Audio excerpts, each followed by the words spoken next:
Les gars, je reviens avec cette autre vidéo sur les propos de M. Cissé Ibrahim Bakongo, ministre-gouverneur d'Abidjan, qui a voulu répondre au président Laurent Gbagbo, mais une fois de plus s'est comporté comme un vrai, comme un mouton, comme il a l'habitude de le dire. Vous savez, moi, ce monsieur ne mérite pas du respect de personne. Il mérite le respect de personne parce que c'est quelqu'un qui est toujours en train d'aller dans le dilatoire. C'est quelqu'un qui est toujours en train d'extrapoler. C'est quelqu'un qui pense qu'il est juge et parti. C'est quelqu'un qui pense qu'il peut dire que le président n'est pas candidat comme s'il était... voilà, comme s'il travaillait dans le conseil constitutionnel. C'est quelqu'un qui peut dire que Gbagbo est condamné comme si c'est lui qui condamnait des personnes. Écoutez, et vous condamnez quelqu'un alors qu'il est à la CPI. Vous ne trouvez pas ça ridicule? Vous convoquez une personne à venir assister à un jugement, pourtant vous l'avez envoyé en prison. Est-ce que pour vous, ce n'est pas ridicule? Simplement, ce moment-là devrait déjà être suffisant pour vous calmer. On ne peut pas condamner une personne qu'on a déjà envoyée en prison. Vous l'envoyez la convocation pour qu'il vienne lui-même répondre présent à cela. Il n'était pas là. Il ne reconnaît donc pas tout ce qui a été fait. Parce que qui a été jugé? Gbagbo ou une autre personne? Pour moi déjà, c'est lâche de commencer à attaquer une personne qui est déjà à terre. Genre, quelqu'un s'est déjà battu, il est au sol, et toi, parce que tu l'en veux, tu viens profiter pour l'achever. Le président Laurent Gbagbo était face à la justice internationale, la CPI. Alors qu'il était en train de prouver là-bas qu'il est innocent, vous convoquez le monsieur pour qu'il vienne répondre aussi à une convocation en Côte d'Ivoire. Et pourtant, par la même occasion, le monsieur a perdu sa maman et vous avez été incapable de lui permettre de rentrer juste pour enterrer sa mère et repartir. Vous saviez donc où il était, ce qu'il endurait, ce qu'il traversait, ce qu'il fallait faire. Mais vous avez quand même décidé de garder ce monsieur-là où il était et le convoquer par derrière, faire un simulacre de jugement, condamner le monsieur à son insu, mais seulement étant condamné à 20 ans, il est rentré en Côte d'Ivoire devant vous, vous ne l'avez pas arrêté. Un beau matin, vous décidez de gracier le monsieur qui d'ailleurs ne vous a pas demandé de grâce présidentielle. On dit que le président Laurent Gbagbo aujourd'hui se comporte comme s'il ne sait pas qu'il est condamné. Mais il n'est pas condamné parce qu'il n'a pas été jugé. C'est ça que vous ne comprenez pas. Pour le président Laurent Gbagbo, il n'a même pas été jugé. Vous ne pouvez pas me juger dans mon dos et me dire que tel avocat a répondu présent pour vous. Mais non. C'est-à-dire, vous ne pouvez pas me convoquer alors que vous m'avez envoyé loin. C'est impossible. C'est-à-dire, même si vous voulez m'accuser, mais n'ayez pas peur de m'affronter même devant les tribunaux. Si le président a gagné ce pays, il peut aussi vous gagner. Vous n'êtes pas les dieux de la loi parce qu'il y a la loi de la loi. Et il faut pouvoir affronter le président Laurent Gbagbo dans les règles et les lois qui sont respectées.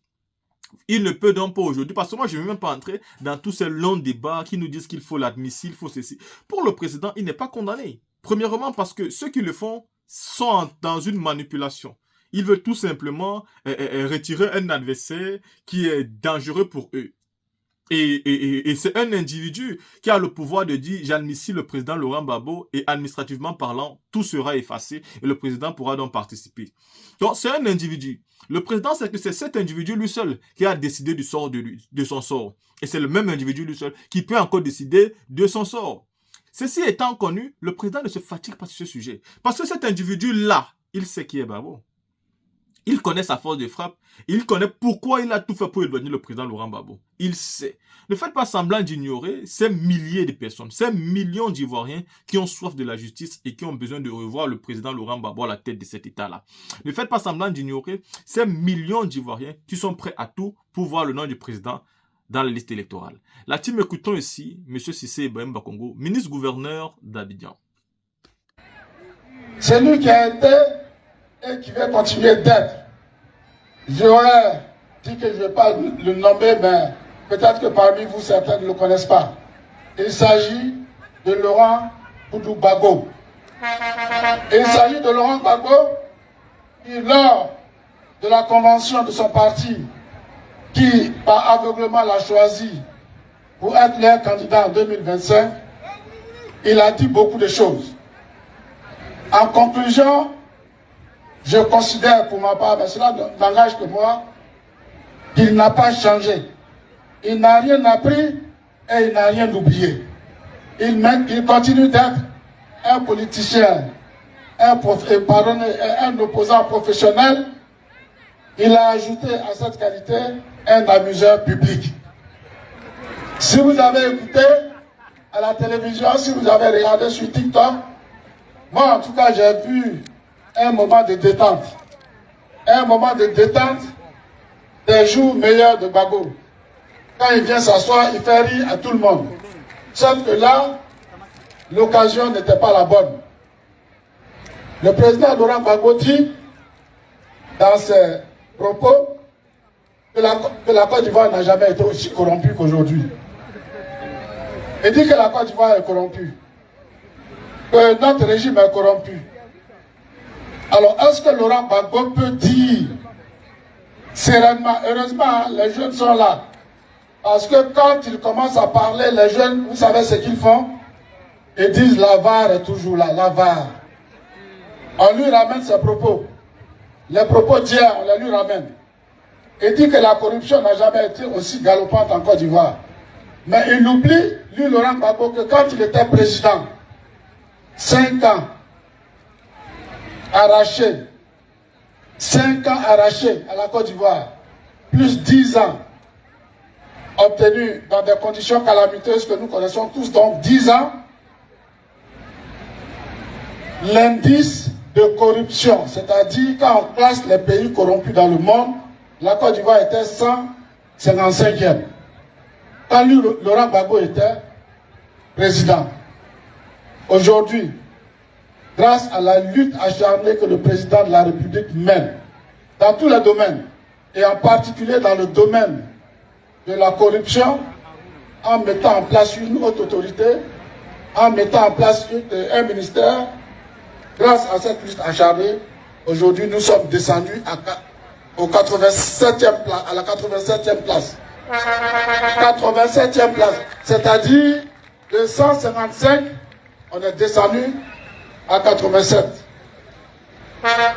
Et si nous continuons, et il n'y a pas de raison qu'on ne continue pas avec Alassane, on va se retrouver peut-être au premier rang des pays qui luttent mieux contre la corruption.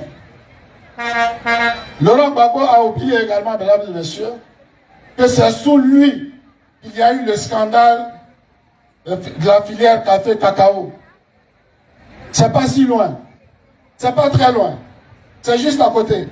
Sous Laurent Gbagbo, tous ses collaborateurs ont été pris, ils ont été mis en prison. Alors, il dit que lui, il a mis ces gens en prison. Mais il a mis qui en prison? Mais ce n'est pas lui qui les a mis. En fait, il a été contraint. Il ne pouvait pas faire autrement. Puis c'était évident, c'était flagrant, c'était patent. Tout le monde savait que ces gens-là avaient pris l'argent des Ivoiriens. Donc, il a été obligé de venir avant même leur arrestation, ou du moins juste après leur arrestation, il est venu nous jouer un sketch. Il dit, voyez ces gens-là, voyez, moi je leur dis, on dit, les Ivoiriens disent ce que vous voulez. Quand je leur dis ça, ils disent non, on ment sur nous. Quand je leur dis ça, ils disent, on ment sur nous. Voilà, maintenant, pouf, on vous a attrapé. C'est ce qu'il a dit, non? C'est ce qu'il a dit. Est-ce que lui, il est sérieux? Est-ce que c'est lui qui les a arrêtés? Ce n'est pas lui qui les a arrêtés, il a été contraint. C'est sous la contrainte. Laurent Gbagbo parle également de corruption. Alors, je ne sais pas si parmi vous, il y a des gens qui savent et qui connaissent l'affaire Fulton, c'est-à-dire l'État de Côte d'Ivoire. Nous, on n'a pas construit d'usine ici. Il y a trop de choses à faire ici en Côte d'Ivoire. Le café, le cacao, tout ça s'est transformé ailleurs. On n'a pas trouvé mieux à faire que d'aller faire une usine aux États-Unis. L'usine Fulton. C'est-à-dire, on prend 100 milliards, on vole 100 milliards. Je dis bien, on vole 100 milliards de caisses de l'État et on dit qu'on va construire une usine aux États-Unis. Ah! Même si on dit qu'il pleut dans la mer, quand même.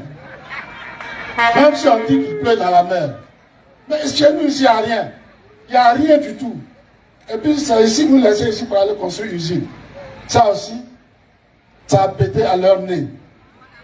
Alors, on pourrait citer, hein, à l'époque de Laurent Gbagbo, on disait quoi? Que l'argent ne circule pas. Que l'argent circule, pardon. L'argent circule. Mais vous saviez où l'argent circulait et comment l'argent circulait? Moi, à à Koumassi Ramblais, toutes les petites avaient RAV4. Toutes les petites, elles avaient RAV4. RAV4. C'était versé seulement, RAV4. Hein? 2 portières toujours, 2 portières. Ça venait d'où? L'argent venait d'où? C'est pas dans les salons, c'est pas des salons de coiffure, c'est pas des salons de couture, c'est pas les restaurants, c'est pas les caves, c'est pas tout ça. C'est ça qu'ils appelaient l'argent circule. Aujourd'hui, c'est vrai, l'argent ne circule pas comme eux faisaient circuler l'argent. L'argent travaille. L'argent travaille aujourd'hui. L'argent travaille. Madame la présidente du Sénat l'a dit. Tout ce qui est fait actuellement, c'est avec l'argent de nos impôts, de nos différentes cotisations. Pendant qu'eux, ils prenaient cet argent pour aller faire autre chose, nous, avec le président Alassane Ouattara, nous construisons la Côte d'Ivoire, toute la Côte d'Ivoire, y compris Gagnoa, y compris Ouagayo, y compris Mama. Je dis bien qu'on construit la Côte d'Ivoire. On construit la Côte d'Ivoire depuis Gagnoa. Quand Gbagbo était au pouvoir, il n'y avait pas de route entre Abidjan et Gagnoa. Aujourd'hui, il y a route entre Abidjan et Gagnoa. Quand il était au pouvoir, il n'y avait pas de route entre Gagnoa et Ouagayo. Aujourd'hui, il y a une route entre Ouagayo et Gagnoa. Bon. Il n'y avait pas de collège à Ouagayo. Il n'y avait pas de commissariat. Mais est-ce qu'il peut aller s'asseoir à Ouagayo et à Mama pour dire ce qu'il dit ici là? On va le lapider. Mais c'est vrai, on va le lapider. Ah. Ben oui, mesdames et messieurs, Laurent Gbagbo dit, le président Laurent Gbagbo dit que lui, son inscription sur la liste électorale, que ça c'est un petit problème. Que ça c'est un problème administratif. Parce que l'objectif, Laurent Gbagbo doit être candidat à nouveau en Côte d'Ivoire, astaghfirullah. Qu'à Dieu ne déplaise. 1000 fois qu'à Dieu ne déplaise que Laurent Gbagbo devienne à nouveau président de la République. Même pour 5 ans. Il dit 5 ans. On ne va même pas lui donner un jour. Même pas un jour. Même pas un jour. On ne va pas lui donner un jour. Alors, en fait, en réalité, il est en train de chauffer à blanc. Il est en train de chauffer à blanc les militants du PPACI. Mais les militants du PPACI sont des Ivoiriens et des Ivoiriens. Ne vous en faites pas. Ils viennent l'écouter exactement comme on va dans une salle de spectacle pour aller rire. C'est juste. C'est pour ça qu'ils s'en vont. Sinon, les mêmes, là, quand ils sortent, ils disent « Ah, le vieux père, il faut quitter dans ça. Le pays, là, est trop zoo maintenant. » Vous voyez, non? Quand ces propres militants quittent ces meetings ou bien ces rencontres, ils disent « Vieux père, vraiment, il faut quitter dans ça. Le pays est trop zoo maintenant. On ne peut pas revenir en arrière. » Laurent Gbagbo fait comme si son inscription sur la liste électorale était un fait banal. Non, il a été condamné à 20 ans de prison ferme. La décision de condamnation, comme on dit en droit, est passée en force de la chose jugée. C'est-à-dire, c'est fini, c'est fini. La seule chose qui reste, c'est que Alassane Ouattara ait pitié de lui. Mais est-ce qu'on peut avoir pitié de quelqu'un comme ça, qui parle comme ça? Est-ce qu'on peut avoir pitié de quelqu'un comme ça? Pendant qu'on est en train d'aller doucement, doucement, toi, tu n'as pas pitié de toi-même. Qui va avoir pitié de toi? Mais si ce n'est pas ça, si le président n'a pas pitié de lui, parce que c'est une loi d'amnistie, une loi qui va décider que sa condamnation est effacée. Et en ce moment, il peut espérer devenir il peut espérer être sur la liste. Et s'il est sur la liste, il reste encore au Conseil constitutionnel de décider qu'il sera candidat. Donc, mais Laurent Gbagbo sait tout ça. Il fait semblant de ne pas savoir tout ça. Il chauffe ses militants à blanc. Mais en réalité, c'est lui-même, il est en train de chauffer parce que ses militants ne sont pas chauds. Ces militants ne sont pas chauds. Ils savent tous que le pays est bien géré, que le pays est sur la bonne voie. J'ai terminé par là, par un autre propos. Il dit qu'on n'a pas besoin de banquiers, d'anciens banquiers. Il dit qu'on n'a pas besoin d'anciens banquiers. Pour diriger la Côte d'Ivoire, on a besoin d'un président. Ben, moi, je sais où il regarde. Hein. Je sais dans quelle direction il regarde. Moi, je sais où il regarde. Je sais qu'il ne regarde pas dans notre direction. Mais sauf que dans notre direction, la preuve est faite que, bon, Alassane Ouattara, il a été vice-gouverneur de la BCEAO, gouverneur de la BCEAO, directeur du département Afrique du Fonds monétaire international, DGA, directeur général adjoint du Fonds monétaire international. C'est pas rien. Hein?